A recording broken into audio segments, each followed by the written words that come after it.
Good morning, everybody, and welcome back to this new and first bite-sized session of this new year. Happy New Year, all of you who are already joined this session. Just a quick brief about this bite-sized session. Again, it's going to be recorded. Tomorrow we will streamline the same time, 4:30 to 4:45, the recorded session.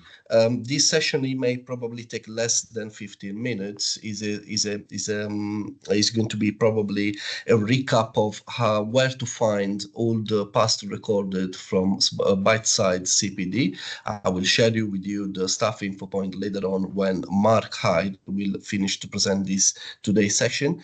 The session itself is called Guess the Image.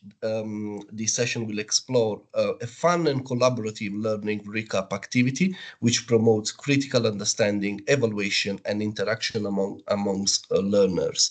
So I will leave you with Mark and enjoy this first session of this new year. Thanks, Go Luca. ahead, Mark. Thank you very much, Luca. Morning, everybody. And yeah, first bite size of 2025, just like that. Doesn't time fly? So here we go. Good to be here with you all this morning on this really cold January morning.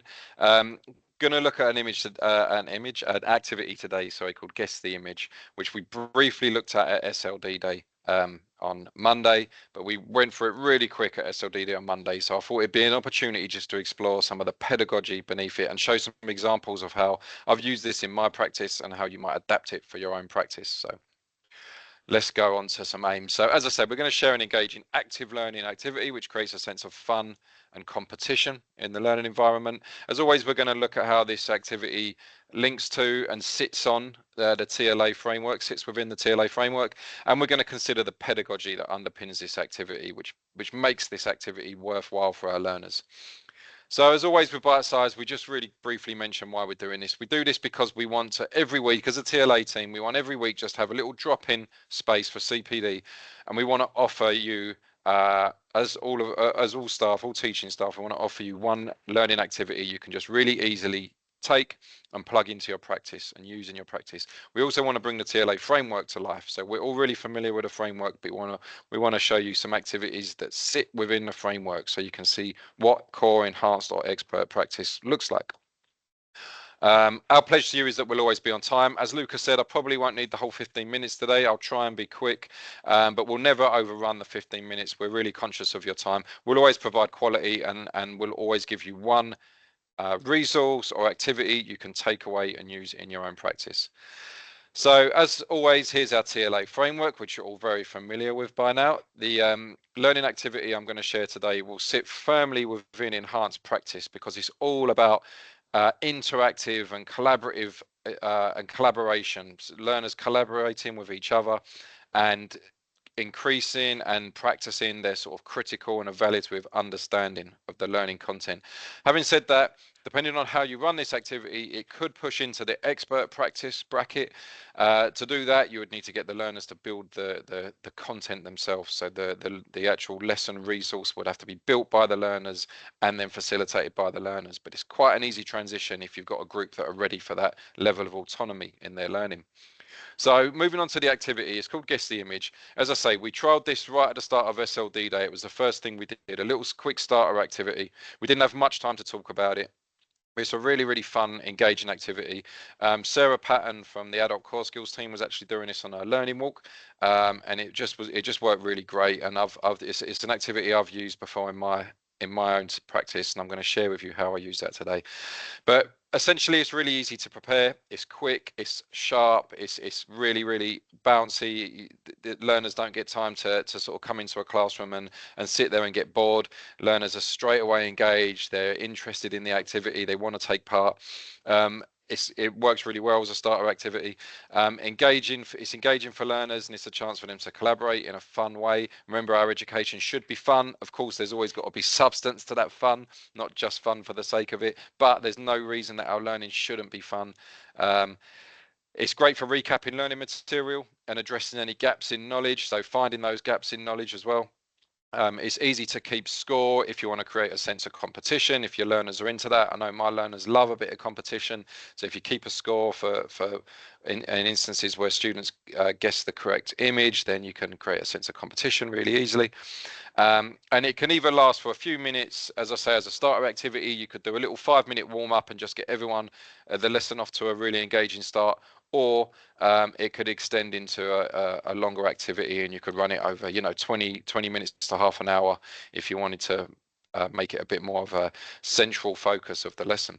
And this can work for every curriculum area, and I'm going to give you some examples of that right now today. So I'm currently teaching English, as you probably know, English language, and I've used this with my English learners. They loved it. I did a little end of term 1 competition where I played this. I tried this activity with my learners. They absolutely loved it. So I'll give you some examples of what I did, and I'm going to look at other curriculum areas. So don't worry if English language lesson content doesn't relate to you specifically. But for example, I want my students to guess the word metaphor. So I've got some keywords there that they can't say metaphor, they can't say language feature. So they can't say, okay, this is a language feature. They've got to try and give examples of metaphors. So the learner with their back to the screen, he's able to sort of figure out from the critical information that's being supplied to them that the key word is a metaphor.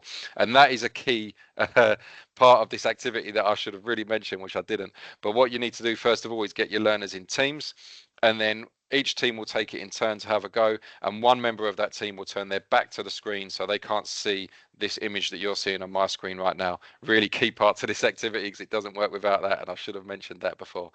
So imagine the scene right now. We've got this on the screen in the classroom or in the workshop or wherever you teach. One learner's got their back to the screen, they can't see this, and there's a team of learners, maybe 3 or 4 learners in their team, and they're trying to get them to guess the word metaphor. Works really well with a timer. It can go on and on and on without a timer, and you don't know when to sort of call it. So I normally give learners 1 minute to guess the word. Another English language example is personification, another language feature, some keywords learners can't say. If they say this is a language feature, the round ends there, and they don't get the point. Okay, so my next example is from plumbing. I'm also a plumbing teacher, as you may know, and I've used this for my plumbing learners as well. This is an example right here. This is a float operated valve that sits within a toilet system. So once I've taught my learners about different types of float operated valves, part 1s to 4, and I've told them where we find these valves, how to repair them, what they look like.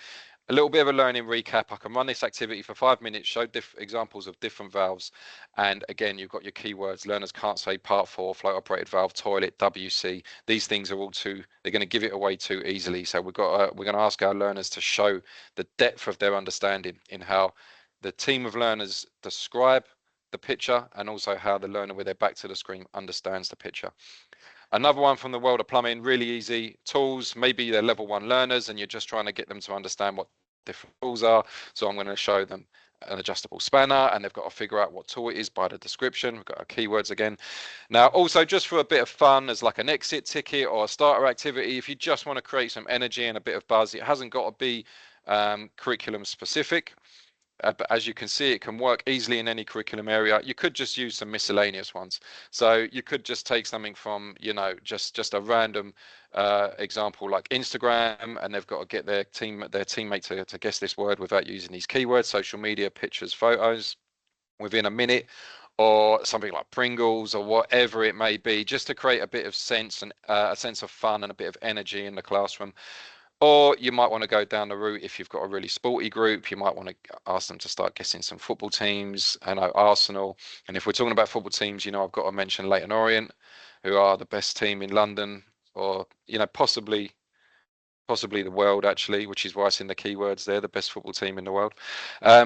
So, of course, I'm joking about that. But you get the idea. You could put any picture here you like. This one learner's got their back to the screen. There's a real sense of fun and energy in the room, and at the same time, you're really able to gauge how learners interact with each other, collaborate with each other, work with each other, and you're also able to understand how well they have understood learning content. How well have my plumbing learners understood the different types of float operated valve? How well have my English learners understood language features, or however it may look in your curriculum area? So let's just quickly look at some of the pedagogy behind this, and the term which really relates to this session from the framework is how collaborative and interactive tasks develop learners' critical and evaluative understanding. That sits in enhanced practice under learning activities of the TLA framework. So there's loads of examples of that in this task. Critical thinking supports students in learning and to evaluate evidence and make reasoned judgments. So the learner, especially the learner with their back to the screen, they've really got to critically understand the information that's being given to them. But of course, the quality of the information being given to them has got to be of, there's got to be depth to the understanding, because otherwise it's going to be impossible to explain a part 4 float operated valve, for example, without having a really deep understanding of how that valve works, because you can't say your key words, right? So there's critical thinking in there. There's loads of collaboration and engagement in this task. So collaborative tasks encourage active engagement, requiring students to analyze, evaluate, and synthesize information rather than just passively consuming it. I could just do a little Q&A and say, right, let's just do a little Q&A on part 4 float operated valves, which is great. There's nothing wrong with that. But doing it this way adds a sense of collaboration, a sense of engagement.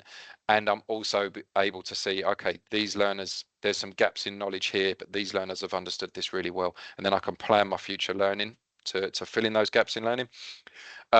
This is, again, an interactive and a collaborative task. And interactive and collaborative environments are often more engaging. Students feel more connected to the learning content and maybe more valued, that they're coming into lessons and they're enjoying their education.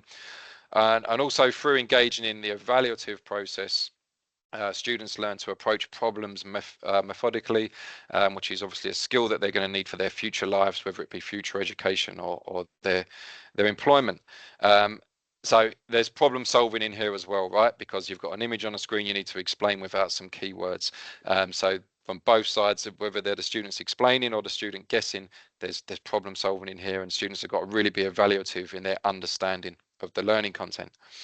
So loads going on in what is a really, really simple task. I put some slides together for my learners in about 10 minutes. I just Google imaged a load of recent learning content and copy and pasted the images into slides. Really, really simple. It took me about 10 minutes, and it was a really fun, interactive part of the session. As always, if you do use this in your learning, please do let me know. In your practice, please do let us know. We always love to hear where you've taken something from a training session and you've tried it, and let us know. Even if it didn't go so well, maybe we can work on things to tweak it and try something a little bit different. Let us know if you've used this activity in a different way as well. Always interested to hear how it went. And have a great day, and thank you very much. And is there any questions or comments for us, Luca? Yes, Mark. To recap, actually, Thomas shared the link of WordWorld, which is actually a platform which provides similar activities with different image. Thanks, Thomas, for sharing this with all of us, and I will make sure to spread the message across the team.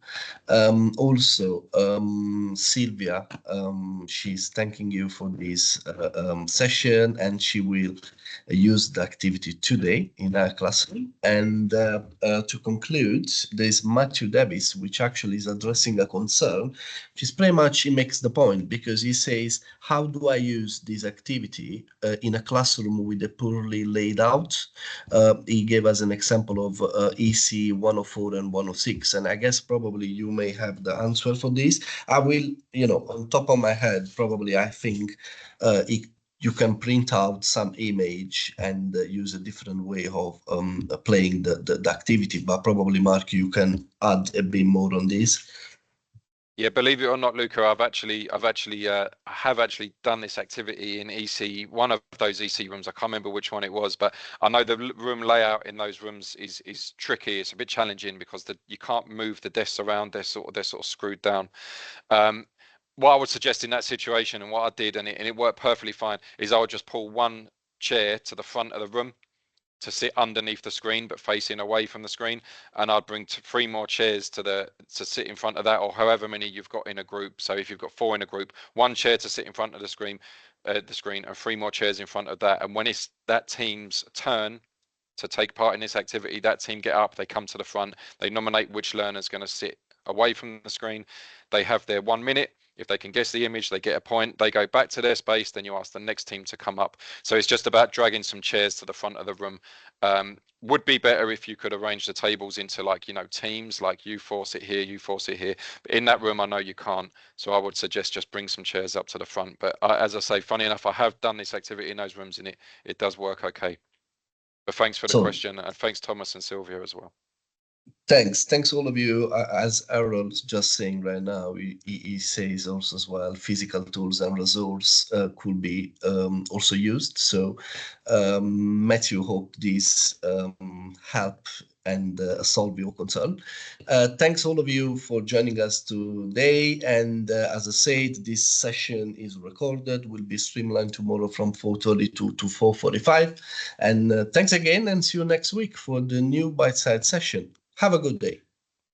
Thanks all.